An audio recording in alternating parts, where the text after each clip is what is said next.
Continuando con los temas de la unidad 5, un tema que viene es calor de formación y nos dice que, bueno, antes de comenzar a ver lo que es un calor de formación hay que recordar algunos conceptos. Ujú. En los conceptos que hay que tener en cuenta es entalpía, que está relacionado con la capacidad de absorción o emisión de un material de energía. Ujú. El calor en las reacciones químicas se define como entalpía, que es lo que acabo de describir. Ujú. Y se entiende como el contenido calorífico de una reacción a presión constante, es decir, sometida a una presión que no va a variar. Ujú. La presión comúnmente dada, este, pues, en nuestro sistema, que es el planeta, pues es la presión atmosférica, que es una atmósfera, ¿es verdad? La entalpía se representa por H, pero eso es algo que ya habíamos visto. Y pues la diferencia de esa entalpía puede estar dada por la entalpía de los productos menos las de los reactantes. Hay que recordar que esto está relacionado con una ecuación química. Recuerden que cuando entran los reactivos se llaman reactivos, como lo acabo de decir, y cuando salen o se producen o rompen o generan un nuevo producto, como lo acabo de decir, son productos. Por ejemplo, para entender un poco más esto, vamos a darle sentido al flujo de calor, ¿sí? Y vamos a agarrar dos conceptos que ya habíamos visto, que es exotérmico y endotérmico. Ujú. Y hay que recordar que en uno de los videos anteriores de esta unidad veíamos que era una reacción exotérmica, que es aquella que libera calor al ambiente, ¿sí? Aquí vemos o nos coloca un ejemplo donde pone carbón sólido más oxígeno gaseoso, produce dióxido de carbono gaseoso más una cantidad de energía que es 393.5 kilojoules sobre mol. Eso quiere decir que cuando se juntan estos, al producir dióxido de carbono, produce también calor. Ok, vamos a ver qué es lo que ocurre respecto a los signos que deben de tener. Nos dice que, recuerden, este es el origen y conforme aumenta, pues aumenta la cantidad numérica. Pero mismo acá, origen aumenta, como un cuadrante matemático. Ok. Em, Vemos que nos dice que la reacción térmica está dada por la diferencia de la energía de productos menos la de reactantes. Entonces, vean, la energía de productos está por abajo del de reactantes. Eso quiere decir que es un valor pequeño. Por asignarle un valor, podríamos decir que vale 1, solo por asignar y tener en cuenta qué es lo que está sucediendo aquí. Ok, si esto vale 1, la energía de reactantes debe de ser superior a ese valor, porque está arriba. Podríamos decir que vale 5, solo por suponer y tener idea de lo que está ocurriendo. ¿Qué sucede si yo resto 1, que es el valor asignado, menos 5? Me da un valor de menos 4. Eso quiere decir que el valor dado de una reacción exotérmica es negativo. Por eso acá nos dice que este valor tiene que ser mínimo, es decir, mínimo al valor de 0. Miren, aquí nos dice mínimo o menor que. Esto es menor que 0. Menos 4 es menor que 0. Eso quiere decir que el signo tendría que ser negativo. Ahora, recordando que es endotérmico, pues es un proceso en el que se requiere absorber calor para poder producir la reacción. Y veamos de este lado, recuerden que de aquí a acá son reactivos y después de la flechita son productos. En los reactivos que están colocando carbono e hidrógeno, carbono, 2 moles de carbono sólido más 1 mol de hidrógeno gaseoso más energía, porque requiere energía para poder reaccionar, produce la siguiente reacción. Carbono 2, hidrógeno 2, gaseoso. ¿Ok?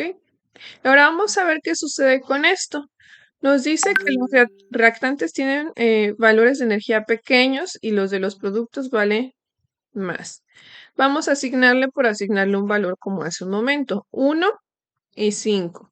Entonces 5 menos 1, 4 es un valor más grande que 0. Nos dice que en este caso los endotérmicos tendrán un valor positivo.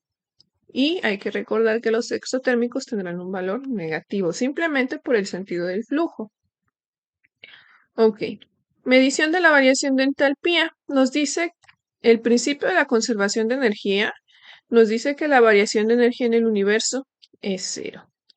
Y colocamos, decimos que toda la energía del universo debe de ser igual a la energía del sistema más la del ambiente. Hay que recordar, y eso también lo vimos en una clase anterior, que un sistema es el objeto de estudio y el ambiente es lo que se encuentra alrededor.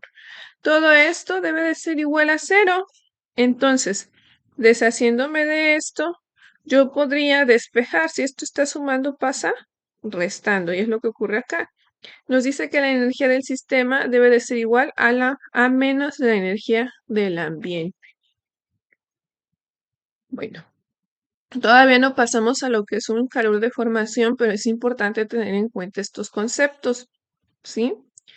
Ya les había mencionado más o menos que es un calorímetro, que es un instrumento que mide pues, la capacidad calorífica que tiene un objeto.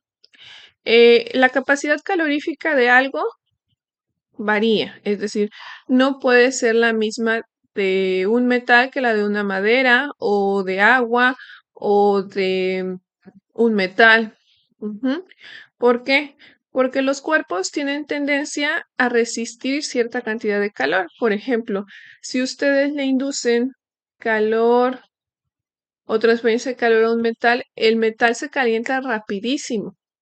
Pero si ustedes lo hacen con una madera, pues no, ¿verdad? Es muy diferente, por lo cual su capacidad de retener calor es diferente para cada compuesto, no son iguales.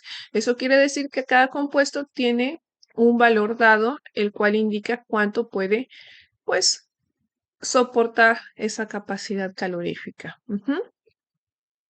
Nos dice, en un calorímetro que contiene 4 kilogramos de agua a 25, aquí faltó el Celsius, vamos a colocárselo. Mm, ahí está. Se combustiona un mol de gas metano, elevándose la temperatura de agua de 78.2 grados Celsius. ¿Cuánto calor liberó el metano? Bueno, esta ecuación es de la siguiente forma. Q nos dice, pues, la transferencia de calor.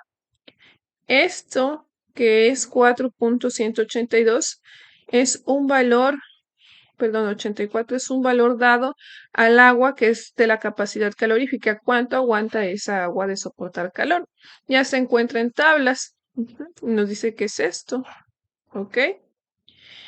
Por 4.000 gramos hace conversión, o sea, en vez de poner 4 kilogramos, pone 400 gramos. Solo porque por eliminación de unidades de acá aquí tengo gramos y acá deben de ser gramos.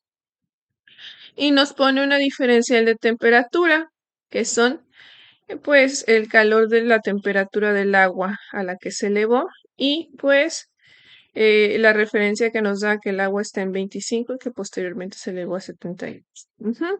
Entonces nos dice que Q es igual a 890, que es el calor que absorbe para generar, ¿no? Para saber cuánto, calor se liberó.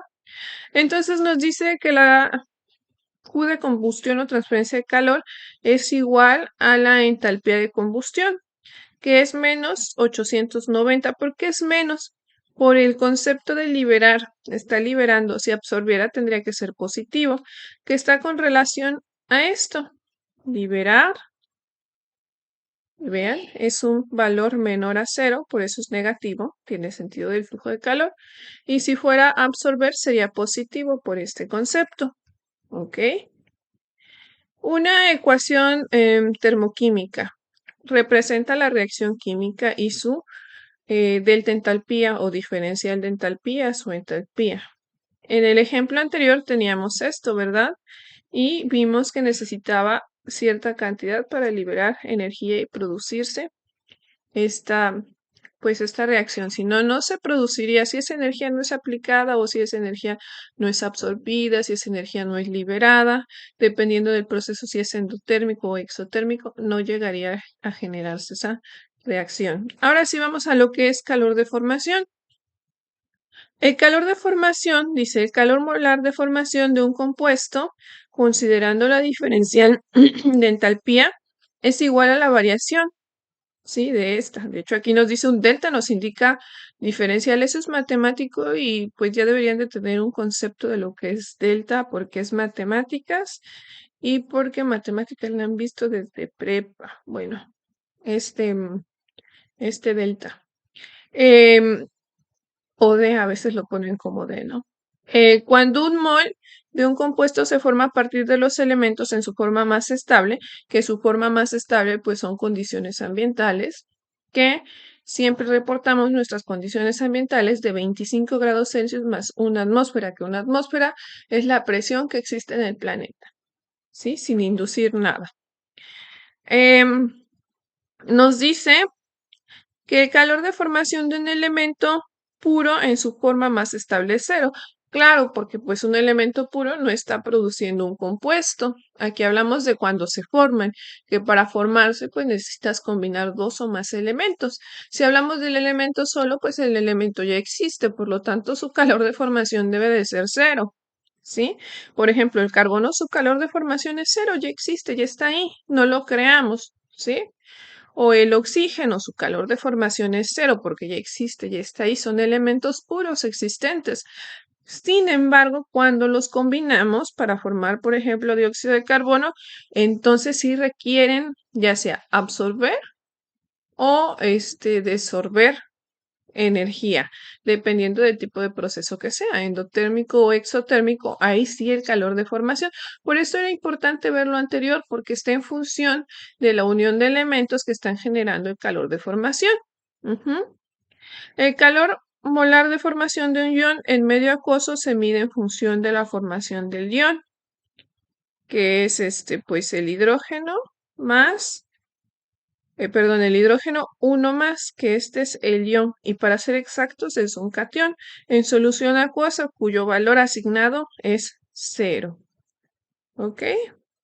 La información de calor de formación ya se encuentra reportados en muchas tablas. Aquí vienen unos ejemplos en donde pues nos sirven de datos para determinar valores. Por ejemplo, el dióxido de carbono, que es este, que se encuentra aquí ya reportado. Agua, que tiene esto. em, este es uno, dos, etano, metano, el propano, que tiene esto, el oxígeno, el metano, hidróxido de sodio, el catión sodio, el anión oxidrilo, el anión cloro, el anión hidrógeno en soluciones acuosas. Ok, entonces con esto terminaríamos de comprender lo que es un concepto de calor de formación y les quedaría de tarea encontrar tablas de calores de formación para poder subirlos dentro de las actividades, ¿ok? Y eso sería todo para este tema.